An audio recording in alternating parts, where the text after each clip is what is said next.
Hello all, welcome to our channel. So in the series of cryptocurrency, our today's topic of discussion is how cryptocurrency can solve India's problem of black money. So in February 2018,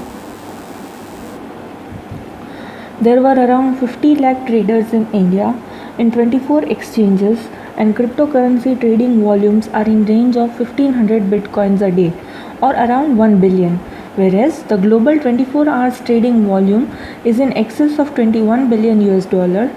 And however, unlike large exchanges like Bitfinex of Coinbase, there is no accurate estimation of trading volume in India. Non-official virtual currencies can be used to defraud consumers, particularly unsophisticated consumers. For example, a recently unveiled 2000 crore rupees scam involving Gain Bitcoin was uncovered in India, where people were promised returns on their investment in Gain Bitcoin in the form of Bitcoin.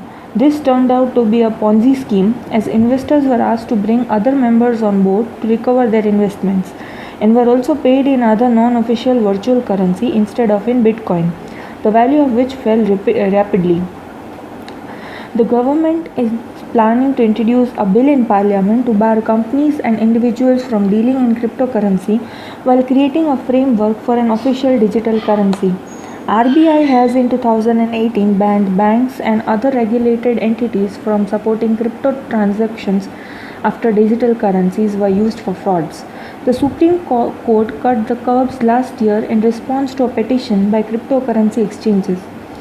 Central Bank of Digital Currency is work in progress. RBI team is working on it. Technology and procedural side, how it will be launched and rolled out. It was said by RBI Governor Shaktikant Das. If this happens, the RBI will join the central banks, including that of China, where it has electronic yuan. Internationally, the application of distributed ledger technology is being explored in the areas of trade, finance, mortgage loan applications, and digital identity management or KYC requirements, cross-border fund transfers, and clearing settlement systems. However, there are several risks and regulatory challenges in it. So, technologically, scalability and transaction speed are also interoperability, and integration into existing financial systems remains a challenge right now. So, other key technology risks concern cybersecurity and data protection. There are also legal and regulatory risks and challenges.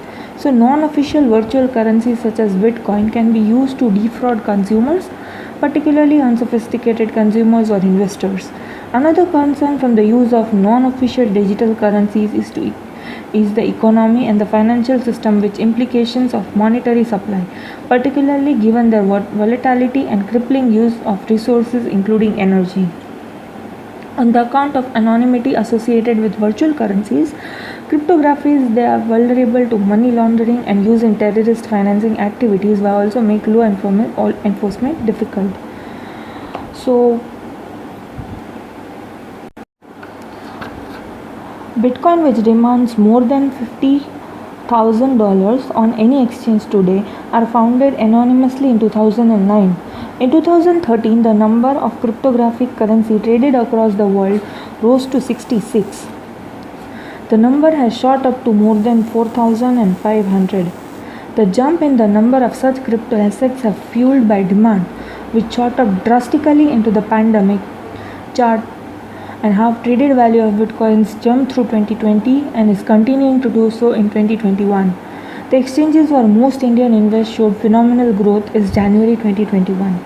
Despite the growing popularity and financial flaws, governments, institutions, and lobby groups of existing assets classes such as gold and stock markets have been critical of cryptocurrencies.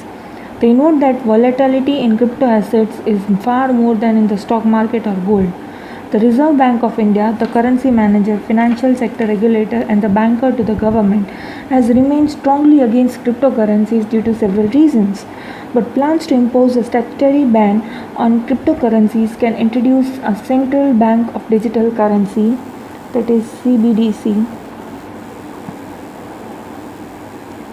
central bank digital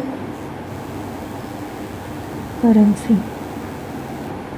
in India are underway, and CDBCs across the world are still in nascent stage. So this was all about today's topic. Stay tuned for more such content to our channel. Also do like, share and subscribe our channel. Please press the bell button to get the latest video updates to our channel. Thank you.